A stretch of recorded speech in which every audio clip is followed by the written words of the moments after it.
A large number of highly radioactive isotopes released by the destruction of the Fukushima Daiichi nuclear power plant grossly contaminated the Japanese mainland. Most of these radionuclides had short half-lives, which meant they would essentially disappear in a matter of days or months. For many of those who were exposed to them, there will be major health consequences. However, there are some radioactive elements that will not rapidly disappear, and it is these long-lived radionuclides that will remain to negatively affect the health of all complex life forms that are exposed to them. Chief among them is Cesium-137, which has taken on special significance because it's proven to be the most abundant of the long-lived radionuclides that has remained in the environment following the nuclear disasters at Chernobyl and Fukushima. It has a 30-year radioactive half-life, which is why it persists in the environment. Scientists now believe that it will be 180 to 320 years before the Cesium-137 around the destroyed Chernobyl reactor actually disappears from the environment. Cesium is water-soluble and quickly makes its way into soils and waters. It is the same atomic family as potassium, and it mimics it, acting as a macronutrient. It quickly becomes ubiquitous in contaminated ecosystems. It is distributed by the catastrophic accidents at nuclear power plants because large quantities of volatile radioactive cesium build up inside the fuel rods of nuclear reactors. Thus, any accident at a nuclear reactor that causes the fuel rods to rupture, melt, or burn will cause the release of radioactive cesium gas. Long-lived radionuclides, such as Cesium-137, are something new to us as a species. They did not exist on Earth in any appreciable quantities during the entire evolution of complex life. Although they are invisible to our senses, they are millions of times more poisonous than most of the common poisons we are familiar with. They cause cancer, leukemia, genetic mutations, birth defects, malformations, and abortions at concentrations almost below human recognition and comprehension. They are lethal at the atomic or molecular level. They emit radiation, invisible forms of matter and energy that we might compare to fire, because radiation burns and destroys human tissue. But unlike the fire of fossil fuels, the nuclear fire that issues forth from radioactive elements cannot be extinguished. It is not a fire that can be scattered or suffocated, because it burns at the atomic level. It comes from the disintegration of single atoms. Thus, radioactivity is a term which indicates how many radioactive atoms are disintegrating in a time period. We measure the intensity of radioactivity by the rate of disintegrations and the energy they produce. 1 becquerel is equal to 1 atomic disintegration per second. 1 curie is defined as that amount of any radioactive material that will decay at a rate of 37 billion disintegrations per second.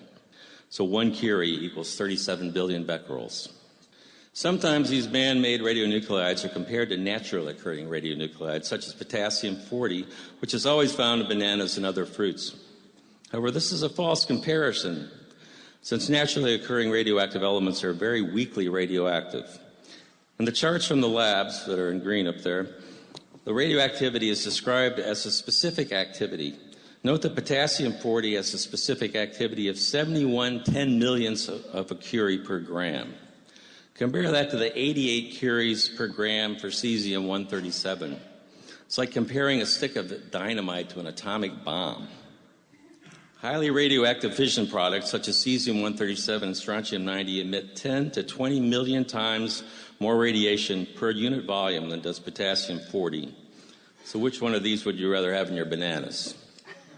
It is, in fact, the amount of Cesium-137 deposited per square kilometer of land that defines the degree to which an area is classified as being too radioactive to work or live. One may get an idea of the extreme toxicity of Cesium-137 by considering how little of it is required to make a large area of land uninhabitable. The lands that were grossly contaminated by the destruction of the Chernobyl nuclear power plant are classified by the number of curies of radiation per square kilometer. There were 3,840 square miles of land contaminated with 15 to 40 curies of radiation per square kilometer. These lands are considered strict radiation dose control zones. The 1,100 square mile uninhabitable exclusion zone that surrounds a destroyed Chernobyl reactor has greater than 40 curies of radioactivity per square kilometer. For those more familiar with square miles, that would be 104 curies per square mile. Consider again that 1 gram of Cesium-137 has 88 curies of radioactivity. Thus, as little as 1/3 of a gram of Cesium-137 made into microparticles, distributed as a smoke or gas over an area of 1 square kilometer, will make that square kilometer uninhabitable. Less than 2 grams of Cesium-137, a piece smaller than an American dime, if made into microparticles and evenly distributed over as a radioactive gas over an area of 1 square mile, will turn that square mile into an uninhabitable radioactive exclusion zone. Central Park in New York City can be made uninhabitable by 2 grams of microparticles of Cesium-137. Hard to believe, isn't it? Remember, these nuclear poisons are lethal at the atomic level. There are as many atoms in 1 gram of Cesium-137 as there are grains of sand on all the beaches of the world. That's 10 to 21 atoms, 10 to the 21st power. 1,480 trillion of them, which is 10 to the 12th power, are disintegrating every second, releasing invisible nuclear energy. So this works out to about 1.5 million disintegrations per square meter. I included an extra slide just to note the immense inventories of Cesium-137, 150 million curies that are located in the nearby spent fuel pool at Indian Point Nuclear Power Plant, which is about 40 miles from here by road, and less than that as the radioactive cloud flies. Many of the 104 U.S. commercial nuclear reactors and power plants have more than 100 million curies of Cesium-137 in their spent fuel pools. This is many times more than the spent pools at Fukushima. So now that we have some idea of the extreme toxicity of Cesium-137, let's look at the extent of the contamination of the Japanese mainland. It's now known that the reactors 1, 2, and 3 at Fukushima Daiichi all melted down and melted through the sealed reactor vessels within a few days following the earthquake and tsunami of March 11, 2011. This was not made public by either TEPCO or the Japanese government for 2 months. The greatest amounts of highly radioactive gases were released shortly after the meltdowns, and 80% of this gas released by the reactor is believed to have traveled away from Japan over the Pacific. However, the remaining 20% was dispersed over the Japanese mainland. On March 11th, the U.S. National Nuclear Security Administration offered the use of its NA-42 aerial measuring system to the Japanese and U.S. governments. The National Atmospheric Release Advisory Center of the Lawrence Livermore Lab stood up to provide atmospheric modeling projections. The next 2 slides were produced by Lawrence Livermore and were presumably given to the Japanese government. On March 14th, the easterly winds which had been blowing the highly radioactive gases and aerosols coming from Fukushima out to sea shifted and pushed the radioactive plume back over the Japanese mainland. You can see the progression. The red indicates the radioactive plume. Note that the images indicate that the plume first went south over Tokyo and then reversed and went north as the wind changed. All the areas where the radioactive gases passed were contaminated. However, the heaviest contamination occurred where rainfall where it rained out. And this accounts for the patchy deposition of the radioactive fallout. 8 months after the disaster, the Japanese Science Ministry released this map. That's the one with the, let's see, it would be on your right, which shows that 11,580 square miles, which is 30,000 square kilometers, which represents 13% of the Japanese mainland, had been contaminated with long-lived radioactive cesium. Note that the official map does not note any Cesium-137 contamination in the Tokyo metropolitan area, unlike an unofficial survey done about the same time by Professor Yukio Hayakawa of Gunma University. Given the fact that the Japanese government and TEPCO denied for 2 months that any meltdowns that had occurred at Fukushima, one must look at all official data with a healthy degree of skepticism. 4,500 square miles, or earlier today we heard 7,700 square miles, which is an area larger than the size of Connecticut, was found to have radiation levels that exceeded Japan's previously allowable exposure rate of 1 millisievert per year. Rather than evacuate this area, Japan chose to raise its acceptable radiation exposure rate by 20 times, from 1 millisievert to 20 millisieverts per year. However, approximately 300 square miles adjacent to the destroyed Fukushima reactors were so contaminated they were declared uninhabitable. 159,000 Japanese were evicted from this radioactive exclusion zone, lost their homes, property, and businesses, and most have received only a small compensation to cover the costs of their living as evacuees. Note here that the criteria used for evacuation is the millisievert. It's not a measured quantity of radiation per unit area that I've described, such as the Curie or Becquerel. Rather, the sievert is a calculated quantity. It's calculated to represent the biological effects of ionizing radiation.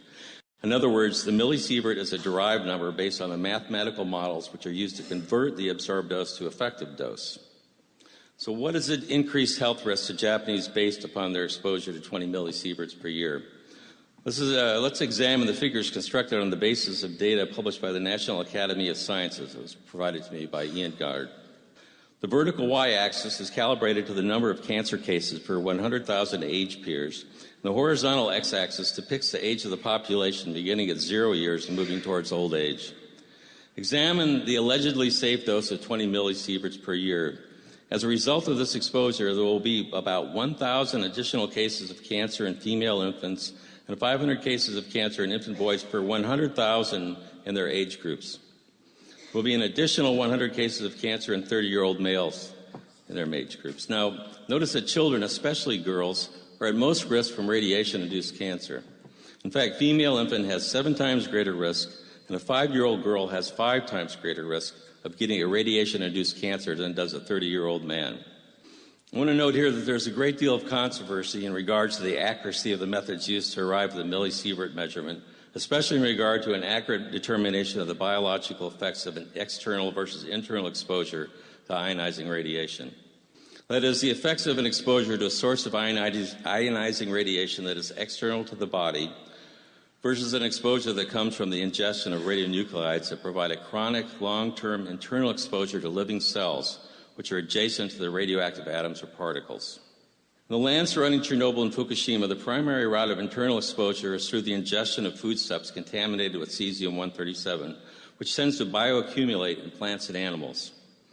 What this means is that Cesium-137 cannot be excreted faster than it's being ingested. Thus, it accumulates and increases in its concentration in the plant or animal that is routinely ingesting it. Cesium-137 also tends to biomagnify as it moves up the food chain. This means it becomes progressively more concentrated in predator species. We've seen this before with other industrial toxins, such as DDT, which can magnify its concentration millions of times from the bottom to the top of a food chain. Consequently, all of the foodstuffs in a contaminated region tend to contain Cesium-137. Those naturally rich in potassium, such as mushrooms and berries, tend to have very high concentrations. Dairy products and meats also tend to have higher concentrations. The International Commission on Radiological Protection, the ICRP, which sets radiation safety standards, recognizes that Cesium-137 bioaccumulates in humans. This ICRP figure compares a single ingestion of 1,000 becquerels of Cesium-137, a one-time exposure, with the daily ingestion of 10 becquerels. On the single exposure, notice that half the Cesium-137 is gone from the body in 110 days. That's considered the biological half-life. Note also that with a routine daily ingestion of 10 becquerels of Cesium-137, the total radioactivity within the body continues to rise until after about 500 days there are more than 1,400 becquerels of radioactivity measured in the body. Becquerels can be counted in living persons because Cesium-137, the decay of Cesium-137 emits gamma radiation which passes through the body and can be measured by a whole body counter. So they have a chair that kids can sit in, or anyone, and they can calculate the amount of becquerels per kilogram of body weight. So in a 70-kilogram adult, based on this, the total body activity of 1,400 becquerels would correspond to 20 becquerels per kilogram of body weight. And a 20-kilogram child would be 70 becquerels per kilogram of body weight. The ICRP document does not specify the average age or weight of those examined in the study. However, the safety standards that have been set by the nuclear industry do not consider this level of chronic exposure to so-called low-dose radiation to be a significant danger to human health. The ICRP states in this document that a whole body activity of 1,400 becquerels is equivalent to an exposure 1/10 of millisievert per year. In other words, the radiation models used by radiation biologists to convert this level of internal absorbed dose to effective dose do not predict serious health risks from such exposures. In fact, they stated it's safe to have 10 times this exposure level. There is, however, strong evidence that the ingestion of these levels of so-called low-dose radiation are, in fact, particularly injurious to children. Research done by Dr. Yuri Baniszewski and his colleagues and students in Belarus during the period 1991 through 1999 correlated whole body radiation levels of 10 to 30 becquerels per kilogram of whole body weight with abnormal heart rhythms and levels of 50 becquerels per kilogram of body weight with irreversible damage to the tissues of the heart and other vital organs. One of the key discoveries made by Baniszewski was that Cesium-137 bioconcentrates into endocrine and heart tissues, as well as the pancreas, kidneys, and intestines. This goes completely against one of the primary assumptions used by the ICRP to calculate effective dose as measured by millisieverts, that Cesium-137 is uniformly distributed in human tissues. Let me restate that the current ICRP methodology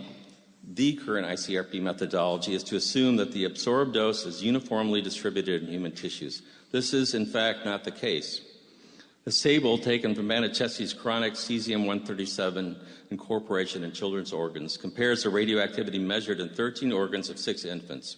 Very high specific activity, that is, levels of radioactivity, often 10 times higher than in other organs and tissues, were found in the pancreas, thyroid, adrenal glands, heart, and intestinal walls. Baniszewski summarized his 9 years of research in the study entitled Radioactive Cesium in the Heart. With the help of friends, I've just finished editing a new Russian-English translation of this work. It was never previously translated, in large part because shortly after Dr. Baniszewski presented it to the Parliament and the President of Belarus, he was summarily arrested and imprisoned. Government agents entered the medical institute which he directed and destroyed his archived slides and samples. After he was released from prison, he was held under house arrest. It was during this time that he actually wrote the study. He did so in an attempt to preserve his research, knowing that he was about to be in prison again for a very long time. Just as Soviet physicians were forbidden to diagnose a radiation-related illness following Chernobyl, the Belarusian government acted to suppress the work of Baniszewski, who had been protesting government efforts to resettle people back into land badly contaminated with Cesium-137. In radioactive cesium in the heart, Baniszewski also did a correlation between the amount of Cesium-137 in live children and their heart function. He worked with the Belrad Institute, which conducted more than 100,000 whole body counts on Belarusian children, measuring the amounts of internally ingested Cesium-137 in each child. There were so many contaminated children in Belarus that it was difficult to find any with 0 becquerels per kilogram. However, only those with less than 10 becquerels per kilogram of body weight had normal electrocardiograms. 35% of the children with 11 to 37 becquerels per kilogram had normal ECGs. 20% of children with 37 to 74 becquerels per kilogram had normal ECGs, and only 11% of those with 74 to 100 becquerels per kilogram had normal ECGs. This slide, which shows the average results from hundreds of autopsies done during 1997, is also taken from radioactive cesium in the heart. Notice a very high concentration of Cesium-137 in the thyroid gland. While we generally worry about radioactive iodine concentrating in the thyroid, Baniszewski's work shows us that Cesium-137 is likely to play a major role in thyroid cancer, too. I want to point out again that the currently accepted medical and legal understanding of Cesium-137 is that it is, quote, distributed fairly uniformly, unquote, in human tissues. I copied the webpage from the U.S. EPA website from which this quote is taken. Clearly, the autopsy human tissues samples analyzed by Baniszewski show that this is not the case. This new understanding needs to be incorporated into the way we understand how internally ingested radionuclides act upon the human body. 2 million people in Belarus live on land severely contaminated by Cesium-137. Most of the children that live there are not considered to be healthy, although they were before the nuclear power plant at Chernobyl exploded. 14 years after the explosion, 45 to 40% of high school graduates had physical disorders, including gastrointestinal anomalies, weakened hearts, and cataracts, and 40% were diagnosed with chronic blood disorders and malfunctioning thyroids. I'm afraid that there are many Japanese people now living on lands equally contaminated with radioactive cesium. If Japanese children are allowed to routinely ingest foodstuffs contaminated with Cesium-137, they will likely develop the same health problems that we see now in the children and teenagers of Belarus and Ukraine. Thus, it's very important that we recognize the danger posed to children by the routine ingestion of contaminated food with Cesium-137, wherever they might live. It's also important to prevent further nuclear disasters which release these fiendishly toxic poisons into the global ecosystems. Given the immense amounts of long-lived radionuclides which exist at every nuclear power plant, this is an urgent task. I hope I've made it clear that long-lived radionuclides produced by nuclear power plants are neither safe nor clean. Would suggest that it is a very bad idea to manufacture these nuclear poisons to try to make electricity, that it's past time we stop manufacturing them and try to manage those which we have already created, which must be isolated from the ecosystems for at least 100,000 years.